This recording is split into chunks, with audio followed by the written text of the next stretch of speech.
제가 초등학생 때 본 엘리게이터라는 영화 이야기를 들려드리면서 오늘 설교를 시작할까 합니다.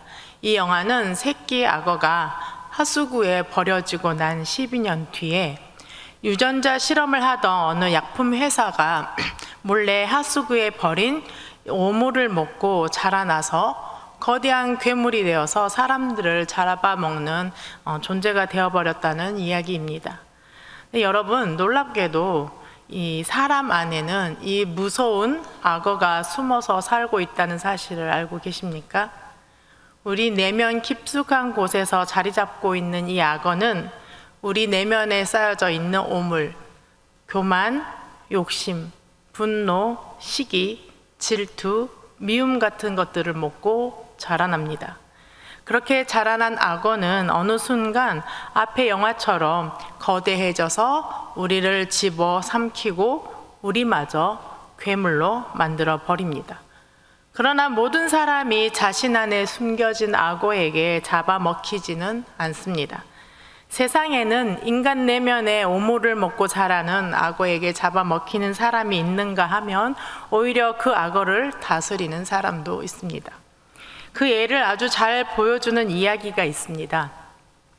고대 그리스 작가인 호메로스의 작품 일리아스에 등장하는 아킬레우스와 프리아모스라는 사람의 이야기입니다.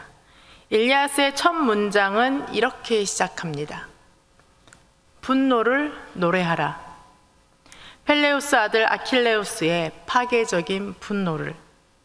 이는 수많은 고통을 사람들에게 주었으니 사람들의 왕과 고귀한 아킬레우스가 불화를 일으켜 서로 갈라섰던 바로 그 순간부터 신들 중에 누가 대체 그 둘을 함께 놓아 불화하게 만들었는가?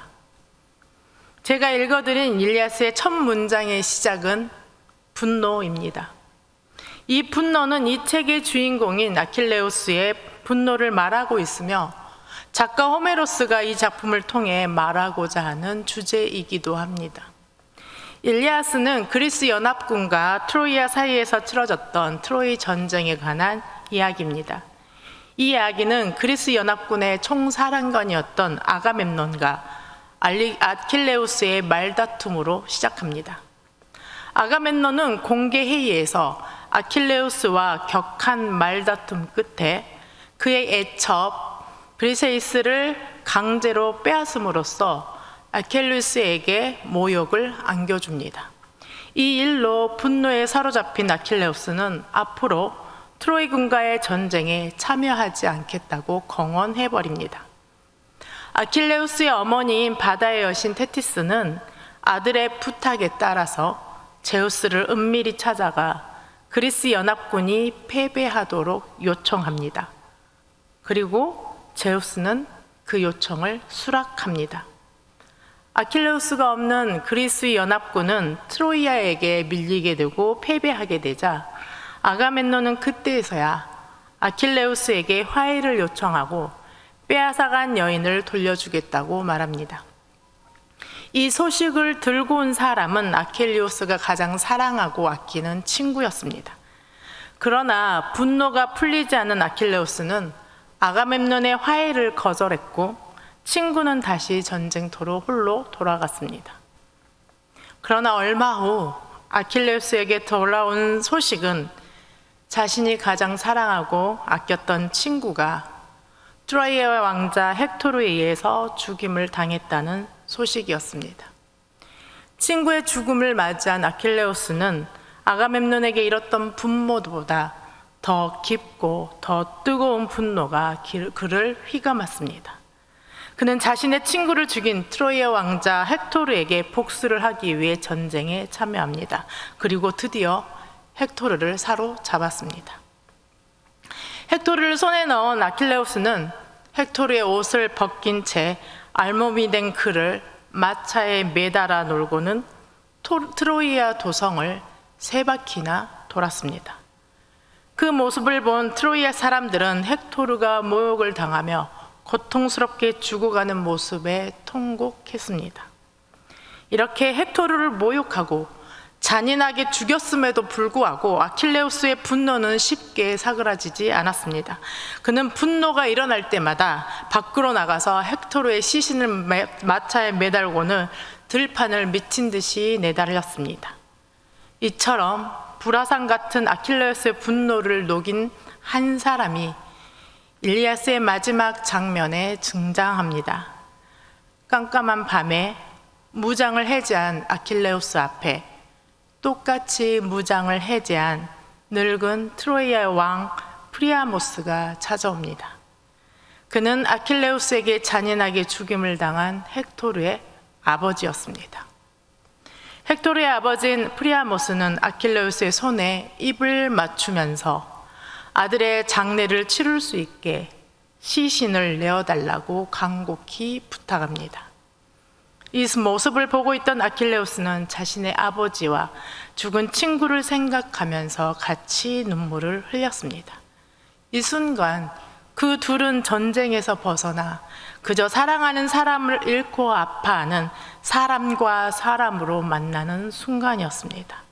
아킬레우스는 프리아모스를 극진히 대접한 후에 헥토르의 시신을 내어주고 장례를 치르는 동안 전쟁을 멈추었습니다. 이 장면을 김영하 작가는 이렇게 표현했습니다. 그 잔혹한 전쟁 속에서 홀로 빛났던 헥토르의 아버지 프리아모스가 보여준 인간의 위엄과 품위에 잔혹함과 분노밖에 남지 않았던 아킬레우스가 감화를 받은 것입니다. 제가 앞에 말씀드린 악어처럼 자신의 분노를 다스리지 못하고 도리어 그 분노에 사로잡혀 잔혹한 사람이 되어버린 아킬레우스, 그리고 자신의 아들을 죽인 사람 앞에서 자신의 분노를 다스림으로써 인간의 위엄과 품위를 보여준 프리아모스 왕. 사실 그 분노의 정도를 따지자면 친구를 잃은 아킬레우스보다 아들을 잃은 프리아모스가 더하지 않았겠습니까? 그러나 프리아모스는 아킬레우스와는 달랐습니다. 그는 자신의 분노에 잡아먹히지 않았습니다. 오히려 그것을 뛰어넘어 인간으로서 지녀야 할 진정한 품위가 무엇인지를 그에게 보여주었던 것입니다. 사랑하는 성도 여러분, 여러분이 생각할 때 무엇이 인간을 분노하게 만든다고 생각하십니까? 인간은 언제, 어느 때 분노한다고 생각하십니까? 인간으로서 하여금 분노하도록 만드는 그 근원이 과연 무엇이라고 생각하십니까? 아리스토텔레스는 그의 책 수사학에서 인간은 어떤 심리 상태인 때 분노하는가에 대한 질문에 몇 가지 답을 내놓았습니다. 첫째, 자신에게 후하게 대접해줘야 하는 의무가 있다고 생각하는 사람에게 대접을 받지 못할 때, 오히려 경멸받을 때 분노한다. 둘째, 뜻밖의 결과가 나올 때 분노한다. 셋째, 자신들이 가장 중요하다고 여기는 것을 무시하는 자들에게 분노한다. 넷째, 사람들은 자신들의 호의에 적절하게 보답하지 않는 자들에게 분노한다. 다섯째, 다른 사람들에게 잘하면서 우리에게는 잘하지 않는 자들에게 분노한다. 여섯째, 우리의 약점을 지켜보는 자들에게 분노한다. 자신이 후하게 대접받을 만한 사람이라고 하는 생각, 자신이 중요하게 생각하신 누구나 중요하게 생각해야 할 만큼 가치 있다고 하는 생각, 자신의 뜻대로 결과가 나와야 한다는 생각, 자신의 호의에 대해 그에 맞는 적절한 보답을 받아야 한다는 생각, 이 모든 것에 자신이 다른 사람보다 더 나은 사람이라는 교만함으로부터 나오는 생각들입니다. 그리고 이 모든 생각들이 깨어지는 상황을 만나게 되면 인간은 자신이 무시당하고 멸시당하고 경멸당했다는 생각을 하게 되고, 그로 인해 수치감을 느끼면서 인간은 분노하게 되어 있습니다. 성경에도 이러한 교만으로 일어난 분노를 다스리지 못하고 오히려 분노에 잡아먹힌 사람이 등장합니다. 그가 바로 가인입니다. 그는 자신의 부모가 그를 낳고 내가 여호와로 말미암아 등남하였다라고 고백할 만큼 그는 장남으로서 그의 부모에게 아주 중요한 존재였습니다.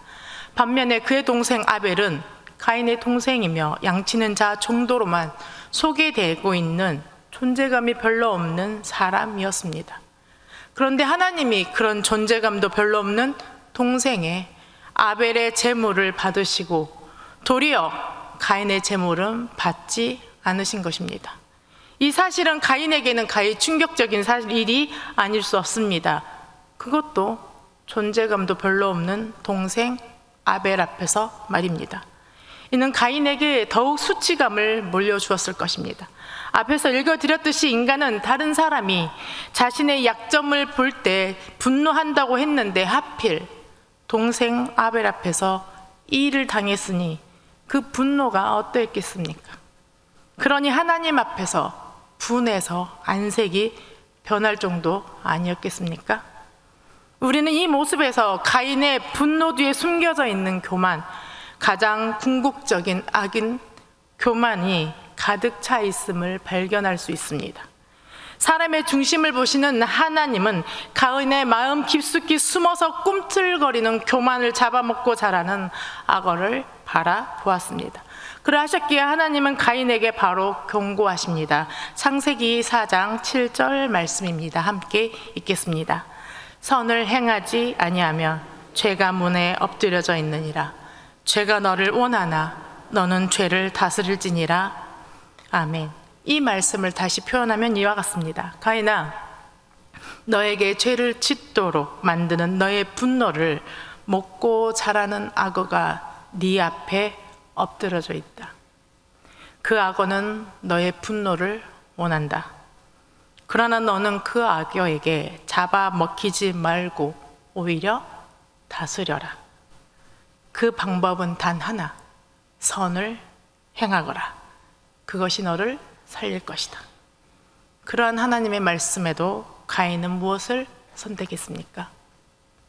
가인은 죄를 다스리지 못하고 오히려 죄의 다스림을 받아 악을 행하여 아벨을 죽임으로써 인류 최초의 살인자가 되는 죄를 범하고 말았습니다.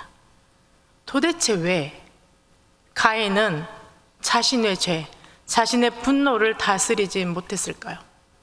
이는 분노가 가지고 있는 특징을 보면 잘 알 수 있습니다. 호메로스는 분노가 가지고 있는 특징에 대해 이렇게 표현하고 있습니다. 분노란 뚝뚝 떨어지는 꿀보다 달콤해서 인간의 가슴 속에서 점점 커지는 법이지요. 다시 한번 말씀드릴게요. 분노란 똑똑 떨어지는 꿀보다 달콤해서 인간의 가슴 속에서 점점 커지는 법이죠. 어물을 먹고 점점 거대해지는 악어처럼 인간의 분노는 그 가슴 속에서 점점 커져가는 것입니다. 분노를 품은 사람은 자신 안에 웅크리고 있던 악어가 분노를 먹이로 삼아 점점 그 몸집을 거대하게 키워 괴물로 변하고 있다는 사실을 언젠가는 발견하게 될 것입니다. 그러나 그때는 너무 늦습니다. 그 사실을 깨달았을 땐 이미 그 악어에게 사로잡혀 먹어서 자신은 사라지고 분노로 배를 가득 채운 악어만 남게 되기 때문입니다. 이와 반대로 가인과는 전혀 다른 길, 선으로 악을 이겨낸 사람이 있습니다. 그는 바로 순교자 스데반 집사입니다. 예수 그리스도의 복음을 전하는 그를 죽이기 위해 사람들을 매수하여 거짓을 증언하게 하고 사람들을 충동시켜 공회로 잡아들인 이들을 향해 쉬지 않고 복음을 전하다 돌에 맞아 죽음에 이르게 된 사람입니다. 스데반 집사는 진리를 보지 못하는 지경에 이른 사람들을 거짓말과 술수 때문에 죽임을 당하는 그 순간에도 그 순간에 이르렀을 때조차 그를 향해 분노하기는커녕 오히려 있는 힘을 다해 복음을 전했습니다. 아니, 더 나아가 돌에 맞아 죽으면서까지 그는 이 죄를 그들에게 돌리지 말아 달라는 용서의 기도까지 드렸습니다.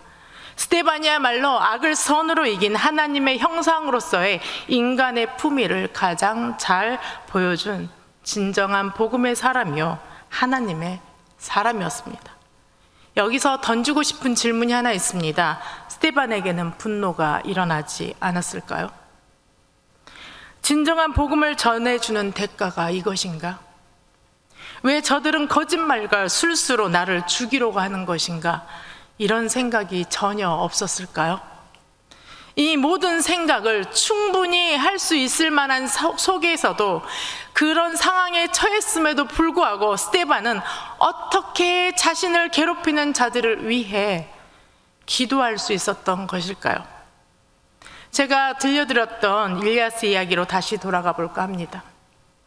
인간의 품위와 이홈을 보여줬다는 평가를 듣는 헥토르의 아버지 프리아모스가 아킬레우스와 달랐던 것은 무엇일까요?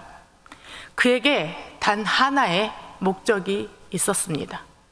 그리고 그 목적은 그에게 자신 안에 끌어오는 분노와 슬픔보다 더 중요한 것이었습니다. 그것은 바로 아들 헥토르를 향한 사랑이었습니다. 그에게 지금 가장 중요한 것은 아들의 시신을 데리고 가서 장례를 치러 그의 영혼을 위로하고 좋은 곳으로 보내는 것이 그에게 가장 중요한 문제였습니다. 그렇게 그는 자신 안에 끌어오르는 아킬레스에 대한 분노와 미움이 중요하지 않았습니다. 그를 마주보고 그의 이 손에 입을 맞추는 것쯤이야 아들의 시신을 되찾을 수만 있다며 그런 감정 따위는 뒤로 밀쳐둘 수 있었던 것입니다.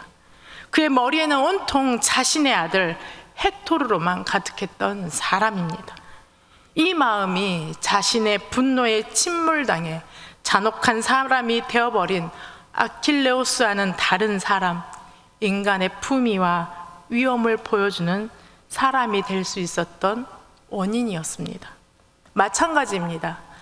스데반이 거짓말과 술수로 자기를 죽이려 했던 사람들을 향해 용서를 구하는 기도를 하나님께 드릴 수 있었던 이유는 바로 그의 시선과 마음이 온통, 그의 시선을, 마음을 온통 차지해 버리신 분이 계셨기 때문입니다. 그분은 바로 예수 그리스도이십니다.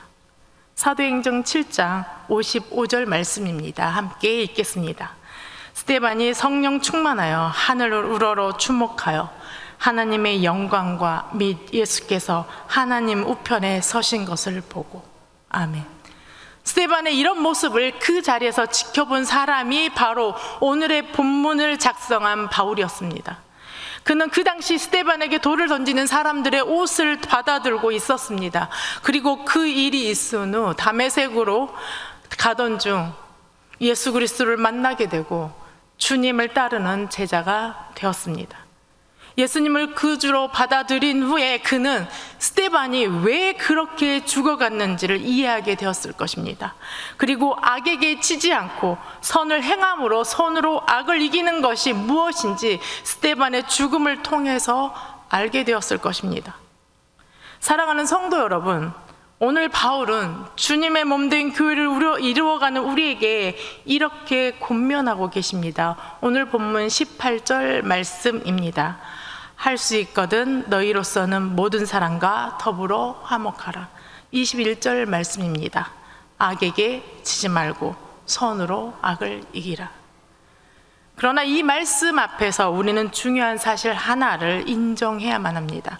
그것은 바로 우리 안에는 모든 사람과 더불어 화목할 수 있을 만한 선한 것이라고는 하나도 없다는 사실입니다. 로마서 3장 10절에서 12절 말씀입니다. 함께 읽겠습니다. 기록된 바 의인은 없나니 하나도 없으며 깨닫는 자도 없고 하나님을 찾는 자도 없고 다 치우쳐 함께 무익하게 되고 선을 행하는 자는 없나니 하나도 없도다. 로마서 7장 18절과 19절 말씀입니다. 내 속 곧 내 육신의 선한 것이 거하지 아니하는 줄을 아노니 오남은 내게 있으나 선을 행하는 것은 없노라. 내가 원하는 바 선은 행하지 아니하고 도리어 원하지 아니하는 바를 악을 행하는 도다. 성경은 우리에게 우리 자신을 제대로 똑바로 보라고 말씀하십니다. 우리 안에 선이 없으며 그렇기에 선을 행하지 않고 오히려 악을 행하는 존재가 바로 우리 자신임을 정확하게 알라고 말씀하고 계십니다. 그렇다면 어째서 바울은 모든 사람과 화목하고 선으로 악을 이길 수 있다고 말씀했을까요? 왜 그런 권면을 했을까요? 우리 안에 죄의 오물을 먹고 자라는 악어를 없앨 수 있는 그 유일한 방법은 과연 무엇일까요? 그 유일한 방법은 우리가 예수 그리스도 안에, 그리고 우리 안에 하나님의 사랑이신 예수 그리스도로 가득 채우는 것 뿐입니다. 우리는 너무나 쉽게 잊어버리는 것이 있습니다. 그것은 내가 원래 어떤 존재인지에 대한 자각과 우리에게 행하신 하나님의 일하심을 너무 쉽게 잊고 살아갑니다.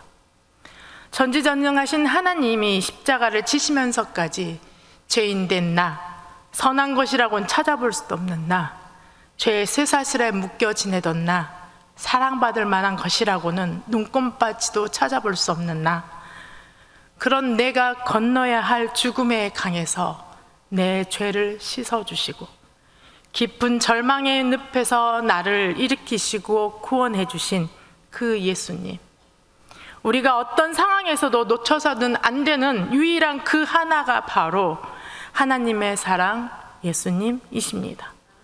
그 유일하신 예수님을 잊어버리거나 잃어버릴 때 우리 안에서 웅크리고 있던 악어가 우리 내면의 오물들을 먹고 자라서 다른 사람뿐만 아니라 자기 자신마저 잡아먹고 괴롭히는 괴물로 되어버리는 것입니다. 그러나 우리가 자신이 얼마나 악한 존재이며 하나님 앞에서 처절한 죄인임을 기억하고 예수님을 통해 나를 구원하신 그분의 사랑 앞에 잠잠히 거한다면 그 놀라운 예수님의 사랑이 우리를 차지하고 되고 그때 우리는 그리스도의 향기로 가득한 사람이 될 것입니다. 그렇게 우리가 온 힘을 다해 집중해야 하는 것은 바로 하나님의 사랑입니다. 나를 구하신 사랑, 나 같은 죄인을 살리신 그 은혜의 절정인 십자가, 그 십자가가 바로 우리가 집중해야 될 유일한 그것입니다. 우리가 그 하나님의 사랑으로 우리 자신을 가득 채울 때 우리 내면에서 일어나는 분노, 시기, 질투, 미움 같은 오물들은 사라지게 되고 그 오물들을 먹고 자라는 악어는 더 이상 우리 안에서 자라지 못할 것입니다. 성도 여러분, 과연 여러분 안에 가득한 것은 무엇입니까? 여러분의 마음을 어지럽히고 흐트러지게 하며 마음을 상하게 하는 일들 때문에 생긴 상처만 바라보면서 분노를 키워가고 계시지는 않으십니까? 만약 그렇다면 이미 여러분은 아주 좋은 먹잇감을 악어에게 주고 계시는 것입니다. 아니면 나 같은 죄인을 구원해 주신 그 하나님의 사랑으로 충만하십니까? 여러분의 시선이 온통 그 사랑에 집중하고 계십니까? 세상과 나는 간 곳 없고 구속한 주님만 정말 보이십니까? 만약 그렇다면 여러분 안에는 더 이상 분노와 교만과 미움, 시기, 질투는 자랄 수 없고 그것을 먹고 자랄 악어는 그 안에서 굶어 죽게 될 것입니다. 그리고 여러분은 하나님의 사랑으로 선을 행함으로 죄를 다스리게 될 것이며 선으로 악을 이기는 승리자가 될 것입니다. 이제 일리아스의 결말을 들려드리며 오늘 설교를 마칠까 합니다.